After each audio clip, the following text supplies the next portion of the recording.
Hello everyone. Today's an exciting day because it is part 3 in our series on how to build a custom bathroom vanity, and today's topic is going to be how to create a face frame. The really exciting part about this project is that carcass that's been sitting in the garage will finally start to look like a vanity. We're going to start to get an idea what this final piece of furniture is going to look like. So make sure you watch this quick introduction so I can keep the lights on, and then we will get right into it.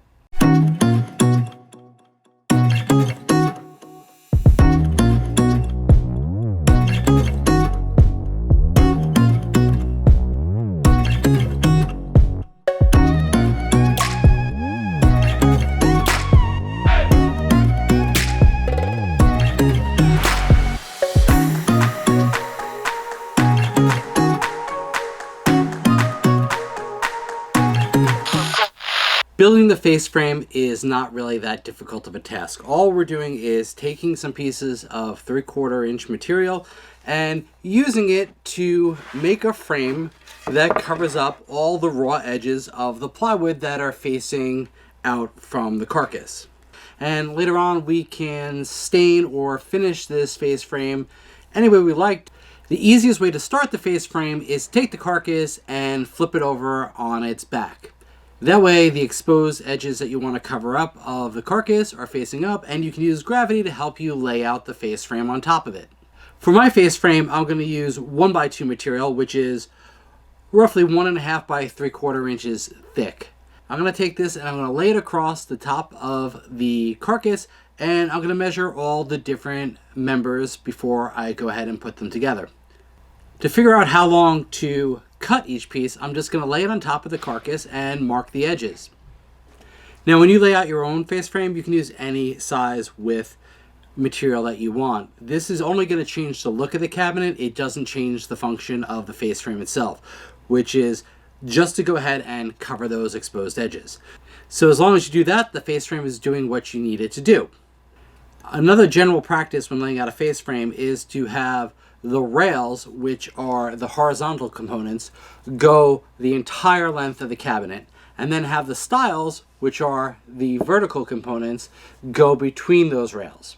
Once we have the rails measured and marked, we'll go ahead and cut those so that they're flush left and right on the cabinet, and then we'll clamp the bottom one and the top one onto the cabinet using some pipe clamps and some other compression clamps just to hold them in place while I get the stiles ready. When I clamped down the top and bottom rails to the cabinet, I made sure they were flush with the top of the cabinet and with the bottom of the cabinet. With the top and bottom rails squared up and clamped into place, I can measure for my stiles. I'll measure for the stiles between the top rail and the bottom rail, and then I'll add an extra 1/16 of an inch. Now to make sure the face frame is straight, I'm going to have to cut every stile exactly the same size. Now to make sure these are all the same size, I'm going to use my makeshift stop block from my miter saw to make all those repeatable cuts.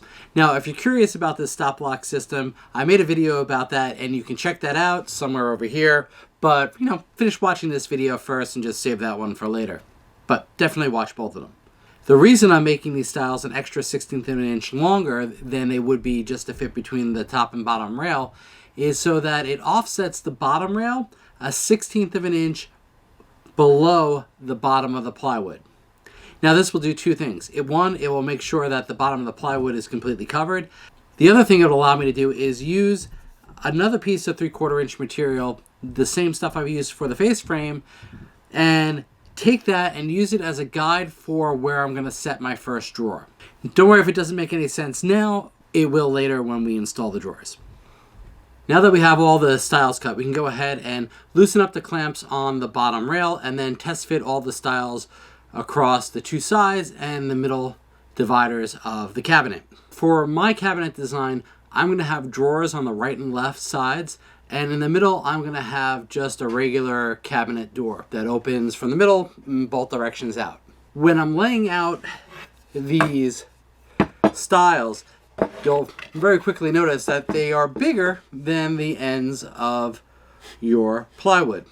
So there's different ways of laying them on top. You can offset them, you can make them flush. So in this case, since I'm going to do inset doors on this side and I'm going to do drawers on this side, I'm going to make it flush where the cabinet doors are going to be and have it overlap 3/4 of an inch where the drawers are going to be. So just make sure you take that into account when you're laying out your face frame members. So with those decisions made and everything fitting, I can take the clamps off and we can get to the next part, which is going to be pocket screwing this frame together. Pocket screws are fast and easy when it comes to putting a face frame together. We can just put 2 screws in the end of each piece and we can make all the joints that we need to assemble it. I'll start by doing the outer frame of the face frame first, and then to put the inner dividers in, I'm going to make a spacer board, and that's so that when I put those inner divider parts of the face frame, I can make sure that they're perfectly square. So I'll go ahead and I'll stick it on the bottom, screw that part in, and then I'll move it up to the top and screw the top in.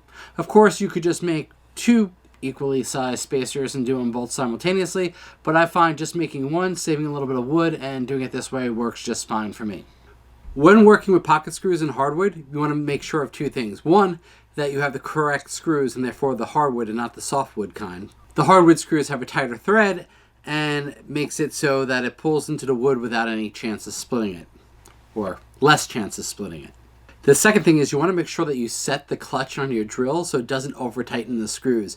It's real easy to break the head off of one of these pocket screws if you're not careful and you screw it in too tight. It heats up really quick and then that head will just snap off. And when you snap the head off, it compromises the strength of the joint. Just to make sure that if any of these were to break off, as I'm screwing these together, I also put a little bit of wood glue on the end of each piece just to make that seal that much stronger. But as you can see, pocket holes do a pretty good job of making a nice tight joint. Now, before we go ahead and attach this face frame, this is a good time to go ahead and like this video if you find it interesting. And if you made it this far, you probably got something out of it. So give us a like and help us out. Also, feel free to hit that subscribe button and that bell icon so that when new videos come out, including the follow-ups to this series, you'll get notified as soon as that happens. Back to the build. Okay, the face frame is complete and now I'm ready to attach it to the cabinet carcass. So we're making some progress here. Now I'm pretty sure wood glue would hold this down just fine. The problem is I don't have enough clamps, so I'm going to put pocket holes around the edges and in places that won't be seen when everything is done, just to give that extra clamping pressure and make sure this face frame is held on securely. With the face frame all put together, it's time to dry fit it on top of the carcass, and hopefully everything lines up good for you because there's not much you can do if it doesn't at this point. With the fit confirmed, we can put some glue down across the carcass and we can clamp the face frame in place. While the glue is curing, you have the ability to move it around within the clamps to make sure everything is perfectly lined up and in place. Once you're sure that's the case, you can go ahead and screw in all the pocket screws. We can add a few clamps just for safety's sake and make sure that clamping pressure is enough that that glue dries securely. Not that the screws are going to fall out.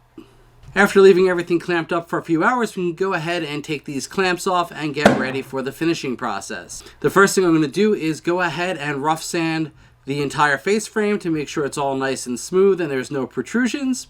Once the rough sanding is done, I'll go ahead and use a little wood filler to fill in any gaps that there might be between each of the joints. And once that's gotten a good chance to dry, I'll go ahead and I'll sand that out as well.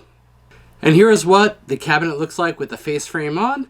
And just so you can see a little bit more of what's to come, I've finished it off and you can see that we've put some doors in place as well as started on the drawers on the left side. So that will give you an idea of what's going to be in some of my upcoming videos. Hint, hint, subscribe for notifications.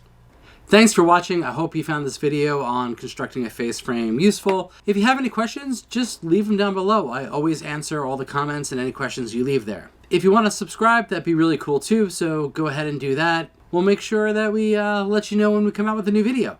So until next time, good luck on your project and happy building.